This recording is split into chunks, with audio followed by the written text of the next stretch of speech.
ହାତରେ ଫାଟିଲା ମୋବାଇଲ, ଯୁବକ ଗୁରୁତର, ନଷ୍ଟ ହେଲା ଯୁବକଙ୍କ ପାପୁଲି। ଏମିତି ଏକ ଅଘଟଣ ଘଟିଯାଇଛି ମୟୂରଭଞ୍ଜ ଜିଲ୍ଲାରେ। ଜଣେ ବ୍ୟକ୍ତି ମୋବାଇଲ ଚାର୍ଜ ବସାଇ କଥା ହେବା ବେଳେ ଏହି ବିସ୍ଫୋରଣ ଘଟିଛି। ବିସ୍ଫୋରଣରେ ଯୁବକଙ୍କ ବାମ ହାତ ପାପୁଲି ନଷ୍ଟ ହୋଇଯାଇଛି। ଗୁରୁତର ଅବସ୍ଥାରେ ଯୁବକଙ୍କୁ ବାରିପଦା ପିଆରଏମ୍ ମେଡିକାଲରେ ଭର୍ତ୍ତି କରାଯାଇଛି।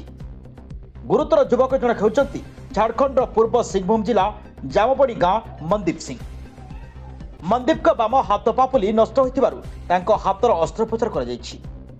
ସେ ଏବେ ଗୁରୁତର ଅବସ୍ଥାରେ ଅଛନ୍ତି।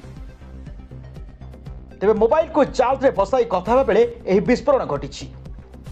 ବିସ୍ଫୋରଣରେ ଯୁବକଙ୍କ ବାମ ହାତ ପାପୁଲି ସମ୍ପୂର୍ଣ୍ଣ ନଷ୍ଟ ହୋଇଯାଇଛି। ଗୁରୁତର ଅବସ୍ଥାରେ ଯୁବକଙ୍କୁ ବାରିପଦା ପିଆରଏମ୍ ମେଡିକାଲରେ ଭର୍ତ୍ତି କରାଯାଇଛି। ମନଦୀପଙ୍କ ବାମ ହାତ ପାପୁଲି ନଷ୍ଟ ହୋଇଥିବାରୁ ତାଙ୍କ ହାତରେ ଅସ୍ତ୍ରୋପଚାର କରାଯାଇଛି। ସେ ଏବେ ଗୁରୁତର ଅବସ୍ଥାରେ ଅଛନ୍ତି। ତେବେ ବିସ୍ଫୋରଣରେ ତାଙ୍କର ବାମ ହାତ ପାପୁଲି ସମ୍ପୂର୍ଣ୍ଣ ନଷ୍ଟ ହୋଇଯାଇଛି।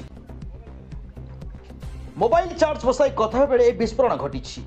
ଏହି ଅଘଟଣ ମୟୂରଭଞ୍ଜ ଜିଲ୍ଲାରେ ଘଟିଥିବା ସୂଚନା ମିଳିଛି।